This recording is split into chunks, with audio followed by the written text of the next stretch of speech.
Good morning, ladies and gentlemen, and welcome to the program. Welcome back from Smart Means Business. Now, this is another edition of Financial Markets, where we get to guide you through what's happening currently in the different financial markets, both regional and international. My name is Anthony Stabale, and I'm with Victor Chiberu.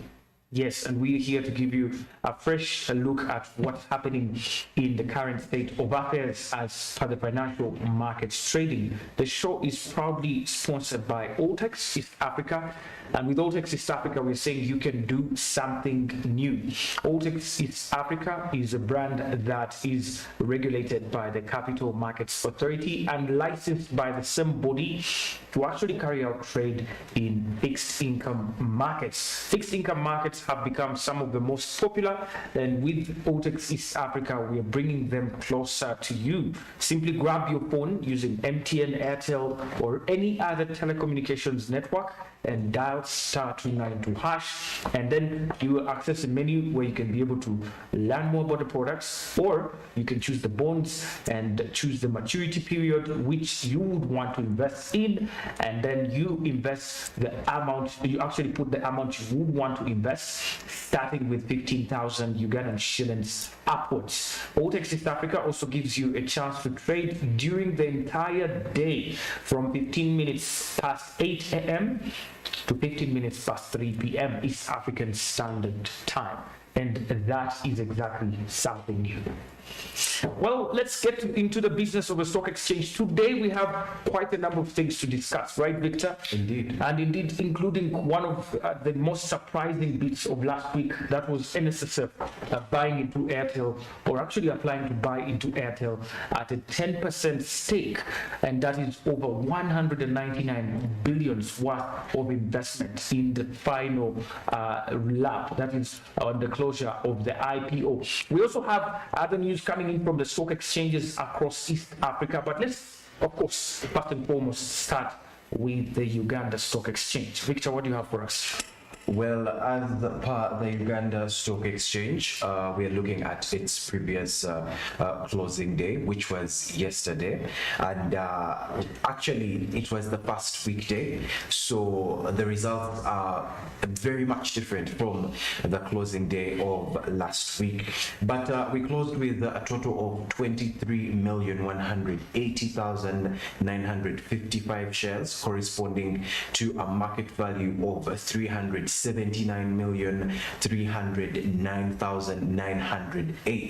and we're looking at a current market capitalization of 16.1 trillion, which of course has gone down by a point as per last week, because the Uganda Securities Exchange was at 16.2 trillion at some point in the previous trading sessions of last week.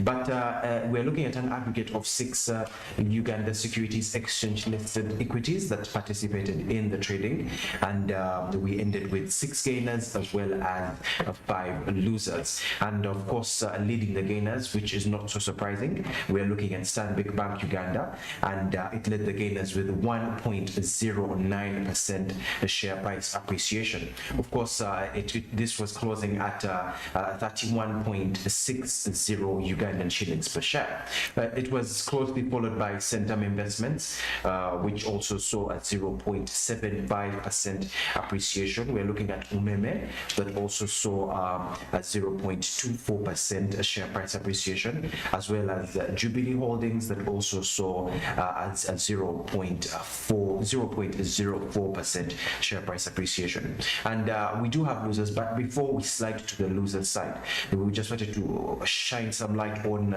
what is going on with Umeme and what could possibly be leading this share price appreciation that is all the way up to 0.24%.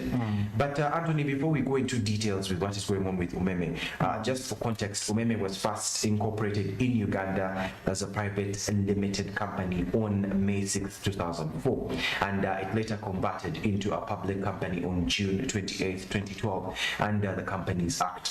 And Umeme is a subsidiary of Umeme Holdings, which is itself a subsidiary of Actis Actis Infrastructure 2 LP, an investment fund under the management of Actis through a holding company in Mauritius, Actis Infrastructure Umeme Limited. And it took the distribution system for the distribution and supply of electricity in Uganda from Uganda Electricity Distribution Company, and that was under the concession for a period of 20 years commencing March 1st, 2005. But that was just a brief introduction of Umeme for some that have just been hearing it, but you don't know what exactly what's going on with it and how it got to where it is as we speak. But Anthony, what do you have for us from Umeme? Well, Umeme has been on a spree of gains currently. When you look at the company's performance this year, there's been a lot of interest from investors to buy the stock, following the fact that the company will be closing out in Uganda next year, 2024, after the expiration of their concession agreement with government that was to last 20 years from 2004. The stock has performed well.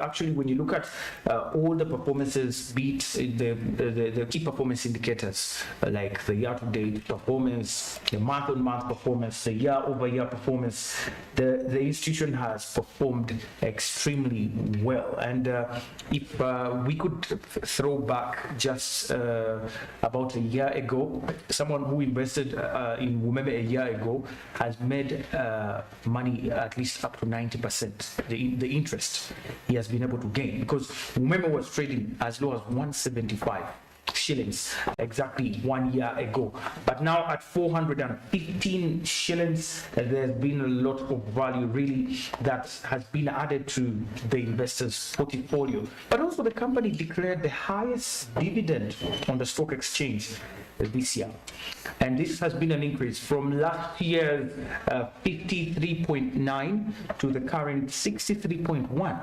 shillings per share, which is the highest in amongst all the listings that we have had. Even the big dogs like Sandvik have been issuing at least 2 shillings, Bank of Baroda 2 shillings, and the highest we've had honestly has been from this particular one. However, of course, for companies like British American Tobacco, they offer much higher dividends, but then the dividend yield is low, because remember, you have to take into account how much did you actually pay for this stock. It doesn't matter. For example, for British American Tobacco, they had about 256 per share as dividend, but then their current price is 15,000. That means to get a single share, you part with 15,000. Get for Umeme now, to get a single share, you part with 400 shillings, and they're giving you 63 shillings. When you get the ratios there, it gives you a picture of how the investor is making money. Yes. Right?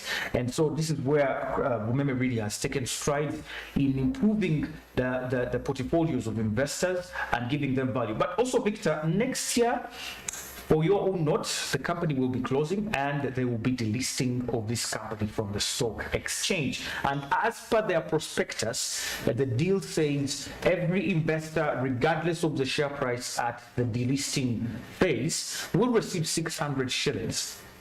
That means already people who have been trading shares have made money, but even those who are holding the stock are going to make money at the end of the day. Because right now, first of all, it's so hard to get stock at Umeme. Very few investors are willing to part with that, those shares they're holding. But even those that are holding them, they're waiting for that 600 shillings, right? Unless, of course, the price surpasses the 600 mark, and then investors now have to sell off, right? To be able to recoup even more money from the stock exchange. But otherwise, Umeme is has been a very good stock, and I'm going to miss it when it's gone. Hopefully, there will be another company that could fit in such shoes. Well, thank you, Anthony, for those insights on Umeme. But looking on the losing side, we're looking at Bank of Baroda, Uganda, that came out last with an end-of-day price depreciation of 5.78%, and that left it at a share price of 15 Ugandan shillings. It was followed closely by KCB Group that had 1.76 share price depreciation. We're looking at New Vision, Equity Bank, and Bank of Baroda coming up last it remains unnoticed because it still came out, it still recorded the highest volume of 22.5 million traded shares in the previous trading session alone. And it was followed by Stanbic Bank Uganda with 520,900, MTN Uganda with 118.80, and Cipla QCIL with 50,000. But today, actually, Anthony, why don't we see some insights from Cipla? I've been hearing news going around about their withdrawal from the country and their operations. Yeah, there's been a lot of back and forth in that deal, but the deal is that Cipla, which is the majority shareholder, holding 51%, is actually selling that stake to a company known as African Capital Works. Now, African Capital Works, unlike Cipla, is not a pharmaceutical company. It's an investment company or entity that is looking at potential businesses in order to invest in them and then recoup returns, right?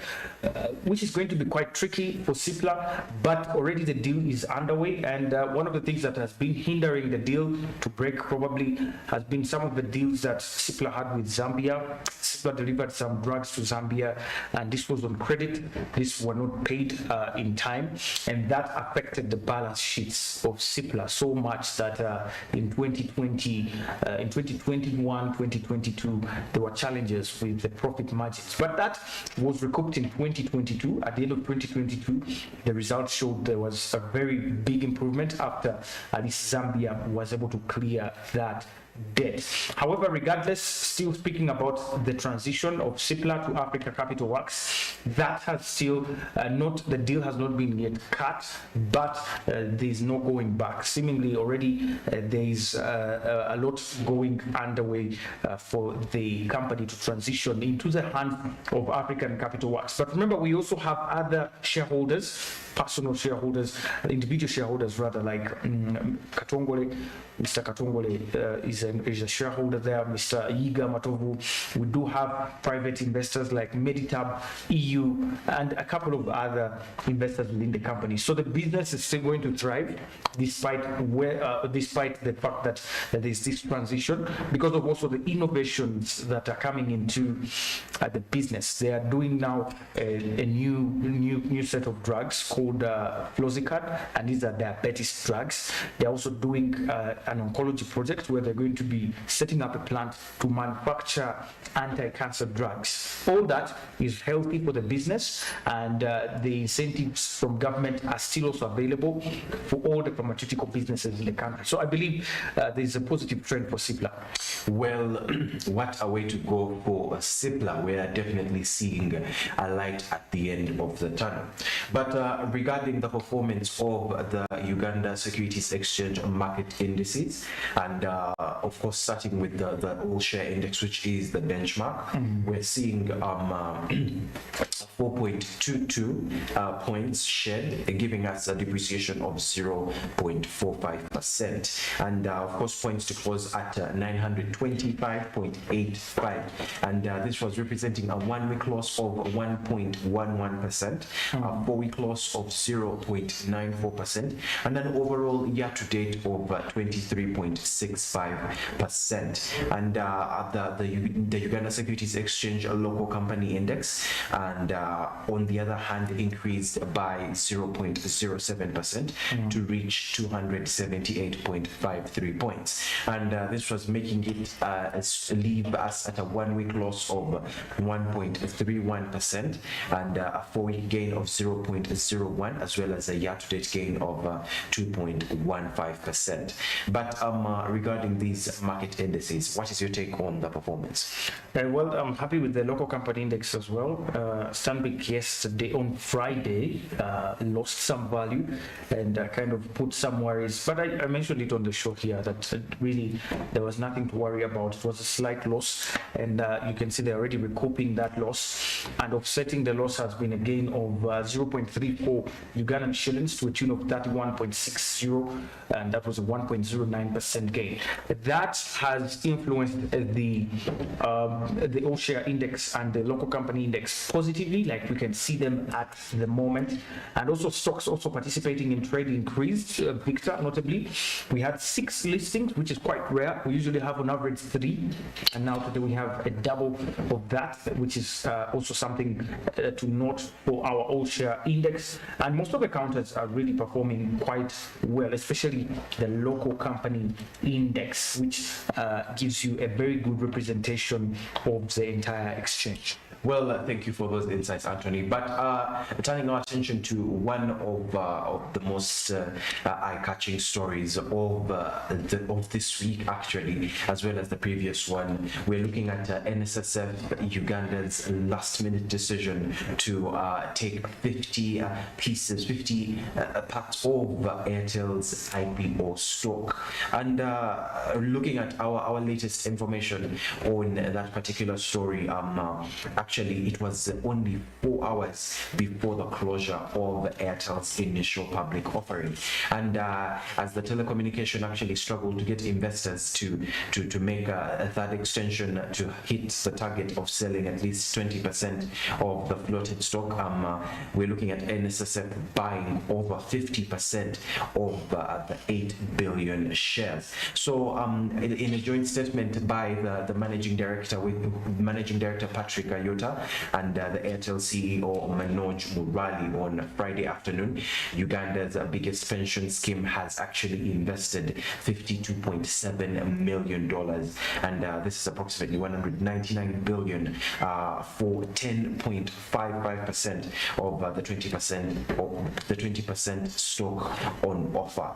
But Anthony, what this story has really raised eyebrows. What effects are you seeing coming our way as investors? Well, initially the NSSF was actually hesitant. When you look at the time they took to invest in MTN, for example, it was much earlier. But before that, some of the losses that NSSF has made, in case of there have been any losses, they have been mainly from investing in stocks. Equities have not returned as much as the other investments that they are doing in government bonds, in real estate industry. Of course, the real estate is not doing that well, but equities have really not done so well. So I wasn't surprised by this last minute sort of action by the company. And of course, this saved Airtel, I could say. When you look at the Airtel IPO of 800 billion, at this point in time, there wasn't that much interest or fuzz from the local investors. Where we needed more of the institutional investors like NSSF to come in and save the day. So do you think this is bound to make a ripple effect in the future with the behavior of the Airtel stock even after being listed? Well, it might not, but from the past we have learned from MTN, for example, it's not that easy. MTN came in with the 200 shillings IPO and has never reached that mark ever since listing on the secondary market. They have been trading below at least 190 shillings, right? But good enough, the dividends still come in. We expect Airtel to be having, they say they will be having 90% dividend yield, and that said, maybe there could be a lot of income coming in for NSSF as dividend, being a big stakeholder in the company, because they're going to hold 50% of the shares that are going to be listed. So in case of dividends, of course, they will take the biggest share. But in case of any sell-offs or any ideas of selling of some bit of stocks during the secondary market trading, it's quite skeptical. We can't tell what's going to happen. Well, thank you, Anthony, for that. But we're also noticing that investors are actually showing a lackluster interest in the Airtel IPO itself, and this is bound to endanger its performance, regardless of right now, while it's still at an IPO on the primary market, or it has stepped up to the secondary market. And despite huge expectations, Airtel Uganda's IPO has yielded a little buzz and hype on the local stock market so far. And as a result, weak marketing and misgivings about the exclusion of its mobile money services business from the listed portfolio. And this is actually something I was hoping we could talk about, and how investors are showing a little bit of dissatisfaction that the Airtel Money bit of it has not been added within the IPO environment. Like, what do you have? What is your take on that? Well, when you look at the Airtel Money business, even the MTN mobile money business, they are separate entities. That you can imagine they got to a level where mobile money was even bigger than certain banking institutions, and that hampered some of the businesses that were going on in the other segments of income, like voice bundles, internet bundles, and so on. So I really understand where Airtel is doing this. Airtel Money is a very big thing and liable to very many risks if listed on the stock exchange. Well, in comparison, MTN Uganda Limited actually paid $100 million for a new 12-year operating license in October 2020 and issued ordinary shares worth $895 billion, which is approximately $239 million during the COVID-19 lockdown period. So MTN Uganda shares were actually sold at Ugandan shillings 200, which is $0.05 and according to the company's prospectus, and its IPO was undersubscribed by 40%, while the company's shares were listed on the Uganda Securities Exchange in December of 2021. Now Airtel Uganda's shares are being sold at 100 Ugandan shillings, which is $0.02 each, and with 8 billion ordinary shares available for sale, it is equivalent to 20% of the firm's issued shares. Well, that's it, Victor, from us this segment. I think we need to take a quick breather for our viewers here. But when we return, we'll get more insights into this story, and then we'll be moving into the Nairobi Securities Exchange and have a look at what's happening there. My name is Anthony. I'm with Victor. Stay with us. We'll be right back.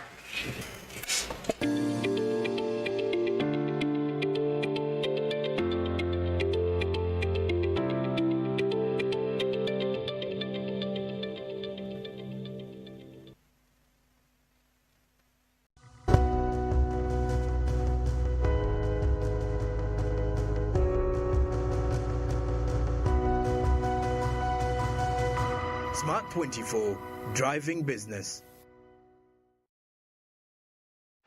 It's the Premier League, all on DSTV.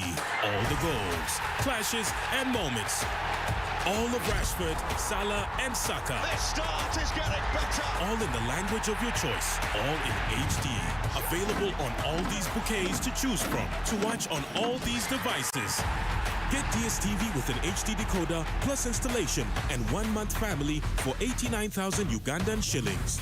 It's the Premier League, all on DSTV. I'm a manager of Manyakabi Area Cooperative Enterprise.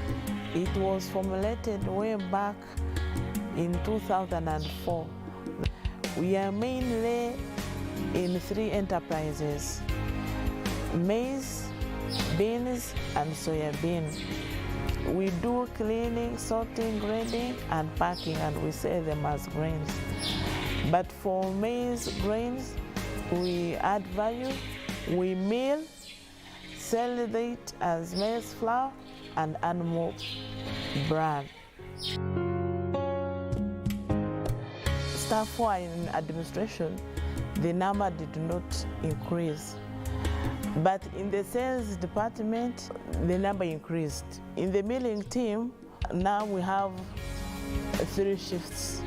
So in the milling team, it increased from 6 to 18. In the animal brand, there used to be 2, now there are 10. Total number of staff increased to 28 if you include all the staff. Usually in the mornings, there are many youth here who are doing loading and offloading trucks. Our working relationship with UDB is very good. We applied for 300 million, which was approved, and they gave it to us in early 2020, around March. It was a 7-month loan period, and we successfully paid it. And after paying it, within 2 weeks, we got our second loan of 300 million. So that one, it helped us so much. Even in other banks, I think they cannot make a record of giving another loan in a period of 2 weeks. They were distributing food in Kampala. We were able to supply. The prices went up, farmers were happy that the production volumes increased. The sales increased of maize flour. Even it stimulated even our own farmers to put more effort to increase the volumes of maize grains because there was a market. And this, because we were milling, it brought more higher returns profit to both the farmers and the NCE. Those who used to harvest 3 to 2 bags in the same area, now they are harvesting 8 bags. Ruri nari nima ekemu njamu kilo 10 ezikora 5 emu. Chokana nejoininga amanyakabi cooperative nebanyamba nebanyigiriza okurima burungi nenima ekemu njamu kilo 10. Sente zenajja mu nimiro zange mu byali nima nisomese abaana bange nenzimba enyumba.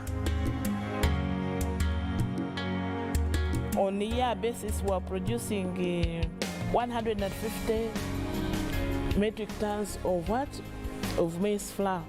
But now we are producing between 200 and 250 metric tons per month. So you can see we are dealing in large volumes of grains. We have increased from 324 million to over 1 billion. UDB funds has helped us to remain resilient and also to compete favorably with other big players in our business sector. Uganda Development Bank, inspiring development.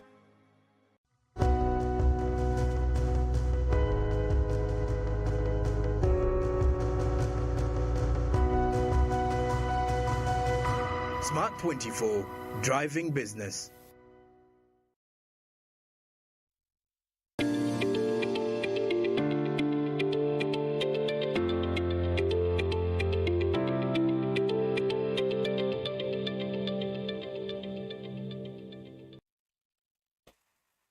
Welcome back, ladies and gentlemen, and thank you so much for still remaining with us. This is Smart24 TV, and we do drive your business. I'm with Victor, and my name is Anthony Sabala. We've just given you an overview of the Uganda Stock Exchange and what happened last Friday. Surprisingly, an institutional investor as big as National Social Security Fund getting to invest in 50% of the Airtel company. And now we turn to our ears to the unit trusts. Victor, what do you have for us in the unit trusts of the Ugandan investors? Well, previously we are noticing that the Uganda unit trusts yield best returns in East Africa.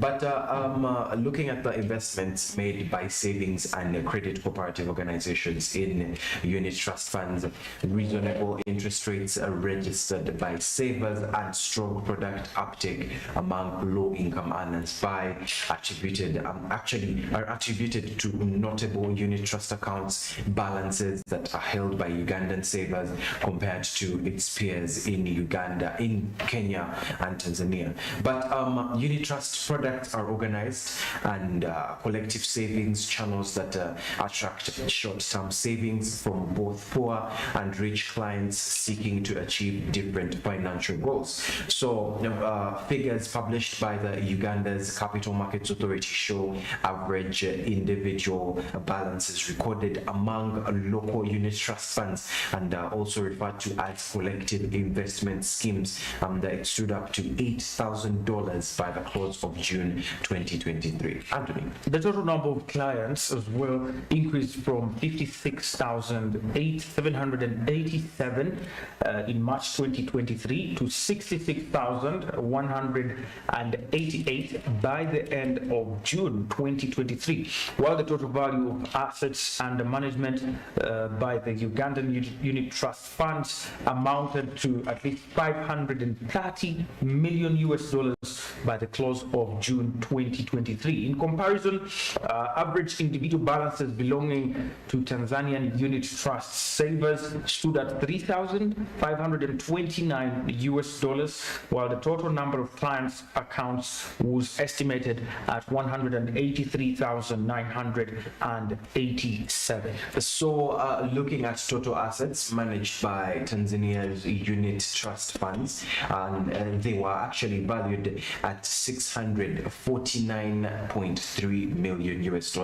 by the close of June 2023, and the average account balance held by Kenya's unit trust funds actually stood at $1,286, while the number of client accounts was estimated at 942,236 by the end of June 2023. So total assets managed by Kenya's unit trust funds industry amounted to $1.2 billion during the period under review. But comparative industry data actually for the East African Community member of states, including South Sudan, Burundi, Democratic Republic of Congo, and Rwanda, was not available by press time. Though Uganda's unit trust industry appears smaller than some of its regional peers, Victor, in terms of assets, considerable investments made by the local circles in the unit trust funds are cited for the huge coverage, client coverage balances recorded in this segment. The shares of unit trust assets held by circles is also currently estimated at more than 10% to date, according to the industry sources, a figure influenced by growing desires for bigger returns on members' funds by saving and credit organization. Now, the average interest rate paid on unit trust savings lies in the range of 10 to 13% per year, while the 10-year weighted inflation rate, a core tool used in the calculation of returns on people's savings, stands at 10%, according to financial experts. Simon Mwebeze, the chief executive of UAP Old Mutual, one of the most famous, at least, unit trust managers here in Uganda, at least says around 10% of the unit trust clients in Uganda are institutional investors who are generally accounting for 40% of the total industry assets today. Well, Uganda's actually looking at the Uganda's capital markets industry, it remains shallow compared to some of its neighbors, and this is actually meaning Ugandan savers are confronted with a few investment options, and any of them that stand out is bound to receive much attention, and this may actually explain the rapid growth of unit trusts, as he had explained. But we will continue to offer more information on the situation in those other members of the East African community that hadn't had their information out by press time as the week goes by. But going deeper into East Africa, we're looking at the Nairobi Securities Exchange, and we'll dive right into it, Anthony. Well, Nairobi Securities Exchange had trade on the first weekday, and there is a lot of improvement, especially within the all-share index and the number of companies that actually were invested in on Monday. In aggregate, we had 48 of those, and 15 gainers and 17 losers. Just for context, not all the companies have got to participate And I think that is something we need to shine light on later through the show about how it works, because we could state that there's 16 listed companies for instance on the Uganda Securities Exchange, and mention that only 7 participated. We had 3 gainers and 4 losers, and people are confused about what happens to the rest of them. But we actually, for the Nairobi Securities Exchange, they closed at a total of 19,069,200 shares in 984 deals, corresponding to a market value of 212,208,294 Kenyan shillings, and they were actually traded within those 984 deals. But compared with the previous Nairobi Securities Exchange trading day, which was Friday, October 27th, today's data is actually showing a 76% decline in volume, as well as an 80% decline in turnover and a 16% decline in deals. This is actually leaving us at a market capitalization of 1.39 trillion Kenyan shillings. Well, looking at the top gainers, Trans-Century East Africa led the gainers with a 4% appreciation in price, ending the day at least 0.52 Kenyan shillings. Trans-Century East Africa is a Kenyan-based company that is engaged in power, transport, infrastructure, and engineering services. The company is focusing on 3 main activities or divisions. Number 1 is transport and engineering, and number 2 is power, and number 3 is engineering itself. The power infrastructure division is a manufacturer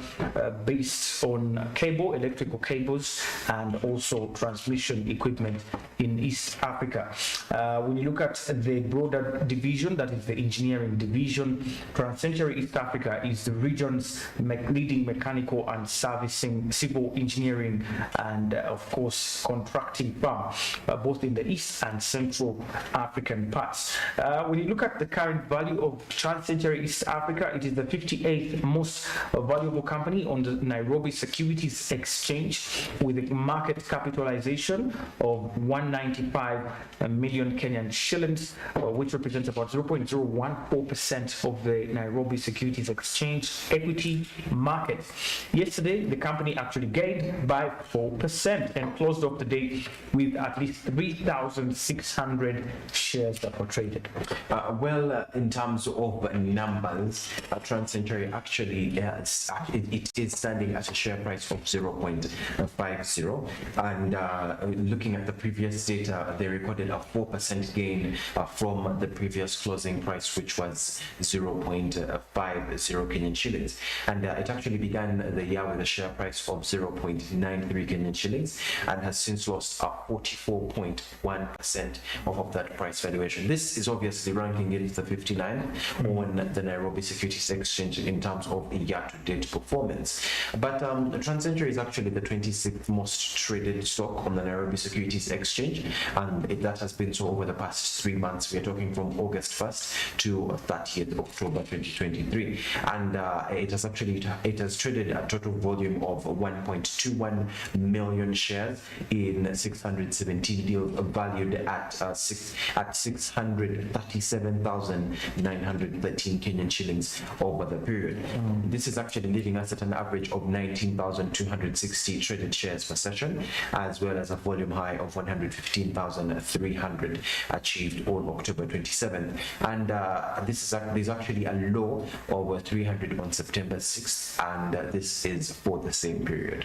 Well, in the second position amongst the gainers is Kenya's first real estate investment trust, that is Elam Income REIT, and this one is a fund that aims at providing investors with a steady stream of income and capital growth by investing at least 75% of its total assets value in real estate strategic locations within Kenya, with a maximum of at least 25% invested in cash and cash-like instruments. Victor, regarding this real estate investment trust, I don't know what the Capital Markets Authority is still thinking, but I think we need some of these as well in Uganda, to have a company that is investing in real estate and listed on the stock exchange.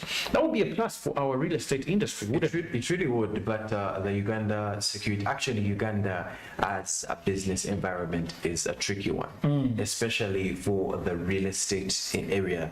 Going into real estate in Uganda is actually it's a leap of faith at this point. They're already big dogs, there's monopoly within that market, and the thing with real estate is at so many instances you can find that your ideas and your sense of creation is not matching the market's tastes and preferences, and that can lead to massive losses. But it's worth the take. We really need to see how a company like that would thrive within the Ugandan financial landscape. Absolutely. Moving further with the Nairobi Securities Exchange, other gainers included the besides the Transcentury company, we had the Nairobi Securities Exchange itself at 1.69%. Remember, this is a company that actually did get to list on its own stock exchange, something that also we're looking up to here in Uganda. We had also Flame Tree Group Holdings at 1.69% appreciation in price. Flame Tree Group Holdings is also having currently at least 214 million Kenyan shillings worth of market capitalization. And on Monday, we had at least a couple of tradings that were done, and that led to a gain that we are seeing today. On the losing side, Wutume Supermarket actually came out last with an end of day price depreciation of 9.17%, and Nairobi Business Ventures lost at least 6.9%, whereas the Unga Group at least lost 6.45%. Well, looking at the highest recorded volume, we're seeing Safaricom, which is also not coming as a surprise, and they recorded 14.9 million traded shares, followed closely by Kengen with 2.46 million traded shares, and Kenya Power and Lighting Company with 547,500, and KCB Group with 498,300. Safaricom maintains the #1 position amongst the most traded on stocks on Nairobi Securities Exchange in the last 1 quarter, and within the last quarter they have traded at least 426 million shares at an average of about 13,038 shares per trading session. A volume high of 72.1 million so far has been recorded at least by 27th of October. That was last Friday. That was the highest volume in the quarter, and the lowest volume has been 299,700 shares. Safaricom, Victor, has still been slow in growth due to their massive capital investments in the Ethiopian subsidiary that they're starting up there. However, the company still remains the strongest and biggest stakeholder in the USE with over 40% stake. Well, turning our attention to the market indices and their performance, we are well aware that the Nairobi Securities Exchange is one of those exchanges on the continent that have a really diverse and a big basket for selection of market indices, which is actually good for companies within their financial landscape. But turning our attention first to the benchmark, which is the Nairobi Securities Exchange All Share Index, that dropped by 0.59. This is giving us a 0.66% share price depreciation, points to close at 88.83, and this representing a week loss, or a 1 week loss of 4.05%, a 4 week loss of 6.79%, and an overall year-to-date loss of 30.31%. And other remarkable indices that performed were the 10-share index that saw a depreciation of 1.17%, and a one week drop of 3.16%, as well as a year-to-date loss of 7.85%. Any more information on the rest of the indices? Well, the NSE 10, the NSE 25, and the NSE 20 remain quite stronger than the All Share Index, and that gives you a good representation that the top stocks are doing at least a little bit better than the overall performance of the exchange. And this is exactly why the market in Nairobi is really important for East Africa, given the fact that, one, they have very many key performance indicators. They have a number of products, including derivatives, including contracts and futures, business, and these help investors to actually have a 360 degrees look at the market before making a decision. So that's a very important aspect. But also, Nairobi Securities Exchange still currently faces the problem of dominance of big firms like Safaricom, like we've mentioned, having 40% stake, yet we have other 65 listings on the market. That's not a very good move, but we're yet to realize that. But also, it's been a while since we had an IPO on Nairobi Securities Exchange, which is something worrying. I don't know, Victor, if that bothers you a little. Having new listings in Nairobi, isn't that something that should be seen more open in the busiest and oldest market in East Africa? It should, but it comes up as tight, like steep competition arising for the already existing, because the already listed companies, of course, are operating as normal, giving us the profits, but these new listings are coming up with new ideas. Absolutely, they need these investors to come on their board and on board with them as well. So the competition is stiff. They are coming up with new ideas. Innovation is going crazy.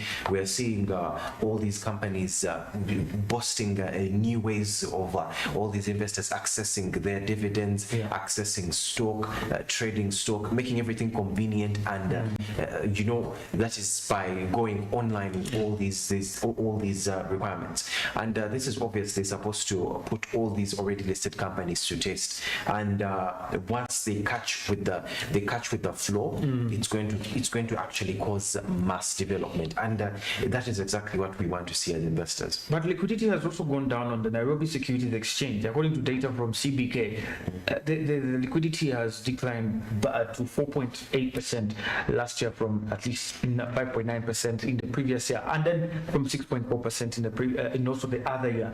So isn't this also bothering you that the most important words in East Africa is facing a decline in liquidity? Yes, the rest of us still have those challenges of liquidity and inactivity, but shouldn't Kenya be way ahead of this? It's facing a problem of liquidity, but let's also first highlight that the Nairobi Securities Exchange share price itself is at 6.20 Kenyan shillings.